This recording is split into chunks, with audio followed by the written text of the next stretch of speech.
نحمده ونصلي على رسوله الكريم اما بعد فاعوذ بالله من الشيطان الرجيم بسم الله الرحمن الرحيم يا أيها الذين آمنوا لا تأكلوا الربا أضعافا مضاعفة واتقوا الله لعلكم تفلحون صدق اللہ العظیم۔ حضرات گرامی قدر، اس سے پہلے کہ کچھ گرما گرم باتیں آپ کے سامنے بیان کروں، آئیے ہم تمام اپنے آقا و مولا جناب محمد رسول اللہ کی بارگاہ مقدسہ میں جھوم جھوم کر درود شریف بھیجنے کی سعادت حاصل کرتے ہیں۔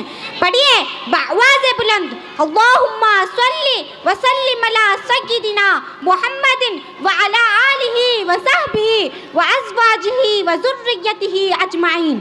حضرات گرامی، آج ہم جس دور سے گزر رہے ہیں یہ دور مقابلے کا دور ہے، کمپٹیشن کا دور ہے۔ کیسا مقابلہ، کیسا کمپٹیشن؟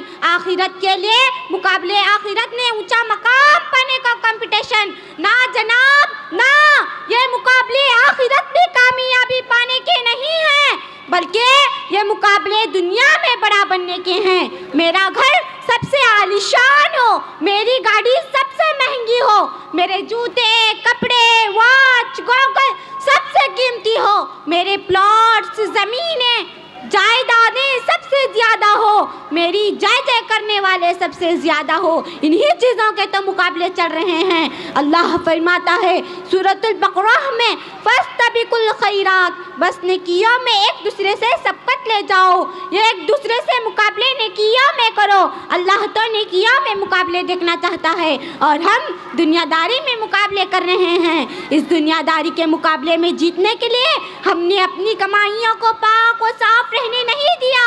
بڑا بننے کے لیے جھوٹ بول کر کماتے ہیں، ساہوکار بننے کے لیے دھوکہ دے کر کماتے ہیں، دولت مند بننے کے لیے حرام کا مال کماتے ہیں، عیاشی کرنے کے لیے بڈی کھاتے ہیں۔ اللہ فرماتا ہے لا تاکلوا اموالکم بینکم بالباطل، ایک دوسرے کا مال ناحق طریقے سے نہ کھاؤ۔ اور دوسری جگہ ارشاد فرماتا ہے یا ایھا الذین آمنوا اتقوا اللہ وَذَرُوا مَا بَقِيَ مِنَ الرِّبَا إِن كُنتُم مُّؤْمِنِينَ، اے ایمان والو اللہ سے ڈرو اور جتنا سود باقی رہ گیا ہے اس کو چھوڑ دو اگر تم مومن ہو۔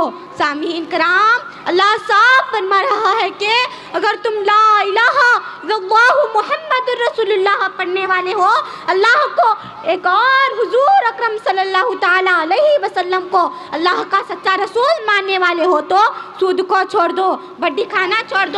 سود، اگر تم سود کھانا نہیں چھوڑو گے تو لاکھ اپنے آپ کو مسلمان کہتے رہو، نمازیں پڑھتے رہو، حج پر حج کرو، عمرے پر عمرے کرو، مسجدیں بناؤ، مدرسے کو چندے دو، صدقہ خیرات کرو، کچھ بھی قبول نہیں کیا جائے گا۔ سب اعمال صالحہ غبار کی طرح ہوا میں اڑا دیے جائیں گے۔ سود ایک ایسا بڑا گناہ ہے کہ اس گناہ کو کرنے والے سے اللہ اس قدر ناراض ہوتا ہے کہ قرآن میں اللہ اس بدبخت مسلمان سے فرماتا ہے جو سود کھاتا ہے فَإِن لَمْ تَفْعَلُوا فَأْذَنُوا بِحَرْبٍ مِّنَ اللَّهِ وَرَسُولِهِ، اگر سود کھانا نہیں چھوڑو گے تو خبردار ہو جاؤ، اللہ اور اس کے رسول کی طرف سے تمہارے خلاف اعلانی جنگ ہے۔ اے سود خور مسلمان، ذرا سوچ تو صحیح کہ تو کتنا بے نصیب ہے، اللہ تعالیٰ تجھ پر کتنا ناراض ہے کہ تجھ سے جنگ کا اعلان کر رہا ہے۔ اے مٹی سے بنے پتلے، اے ناپاک قطرے سے بنے انسان، ذرا بتا کیا تو اللہ سے جنگ کر سکتا ہے؟ کیا تو اللہ سے لڑ سکتا ہے؟ ہرگز نہیں، ہرگز نہیں۔ یاد رکھو سود کھانے والوں کو اللہ اسی سزائیں دے گا کہ سود خور تصور میں بھی سوچ نہیں سکتے۔ سود خوروں کروڑوں میں کما لے تب بھی اس میں برکت نہیں رکھی جاتی، بالآخر سود خور پر غریبی تندرستی مسلط کر دی جاتی ہے۔ اللہ فرماتا ہے یمحق اللہ الربا ویربی الصدقات، اللہ سود کو مٹاتا ہے اور صدقات کو بڑھاتا ہے۔ اپنے مال و دولت کو بڑھانا چاہتے ہو تو سود نہ کھاؤ بلکہ صدقہ کرو۔ صدقہ کرنا تمہارا کام ہوگا اور تمہاری دولت کو بڑھانے کا اللہ کا کام ہوگا۔ اب آئیے حدیث رسول کی طرف چلتے ہیں اور دیکھتے ہیں حدیثیں کیا کہتی ہیں سود کے بارے میں۔ میں جس حدیث کو بیان کرنے جا رہی ہوں سن کر یقیناً آپ کے جسم کے رونگٹے کھڑے ہوں گے، پیروں سے زمین کھسک جائے گی۔ اللہ کے رسول فرماتے ہیں 4 لوگ ایسے ہیں جن کے لیے اللہ لازم کر دیا کہ انہیں جنت میں داخل نہیں کرے گا اور نہ ہی اس کی نعمتوں سے لطف اندوز ہوں گے۔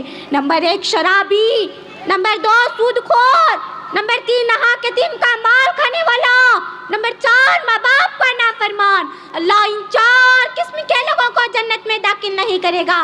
اگلی حدیث میں رسول اللہ فرماتے ہیں سود کا 1 درہم لینا 33 مرتبہ زنا کرنے سے بھی زیادہ برا ہے۔ اللہ کے خلیفہ جناب محمد رسول اللہ فرماتے ہیں سود میں 70 گناہ ہے۔ سب سے چھوٹا گناہ یہ ہے کہ جیسے آدمی اپنی ماں سے زنا کرے۔